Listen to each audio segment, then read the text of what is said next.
নমস্কার, আমি শ্রীদেবাশিস। আপনার মেয়ে কারোর সঙ্গে চলে গেছে, আপনার স্বামী কারোর সঙ্গে চলে গেছে, আপনার স্ত্রী কারোর সঙ্গে চলে গেছে, ছোট ছোট বাচ্চা ছেলে চলে গেছে। আপনি ভাবছেন তাকে কি ফিরিয়ে আনা যাবে? ইয়াস, আমি শ্রীদেবাশিস আপনাকে চ্যালেঞ্জ করে দিচ্ছি, যেভাবে হোক ফিরিয়ে আনার দায়িত্ব আমার। তবে সেটা কিন্তু মুখে নয়, আমার প্যাডে লিখে আমি কিন্তু সই করে দেবো।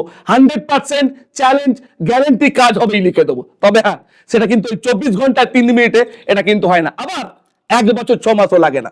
তাকে এনি হাউ ফিরে আনার দায়িত্ব আমার। আর একটা কথা বলি গুরুত্বপূর্ণ, আমার দেখবেন ভিডিও নিয়ে 3টে, একটা দেখবেন ব্লু রঙের জামা, সাদা রঙের, আর একটা দেখবেন হলুদ রঙের জামা নিয়ে একটা বাংলাদেশি আসামের লোক, সে কিন্তু ছাড়ছে আমার ফোন নাম্বার তুলে দিয়ে এডিট করে আমার ভিডিওটা ছাড়ছে ওর নাম্বার দিয়ে। খুব সাবধান, আমাকে সামনে থেকে না দেখে আমার নাম করে কাউকে যদি কোনো টাকা দেন, সে দায়িত্ব সম্পূর্ণ আপনার। আমার ফোন নাম্বারটা হলো 7890708719, 9163518619, আর একটা হলো 7890518519। এই নাম্বার ছাড়া অন্য কোনো নাম্বারে ফোন করেন, সে দায়িত্ব সম্পূর্ণ আপনার, আমার নয়। নমস্কার।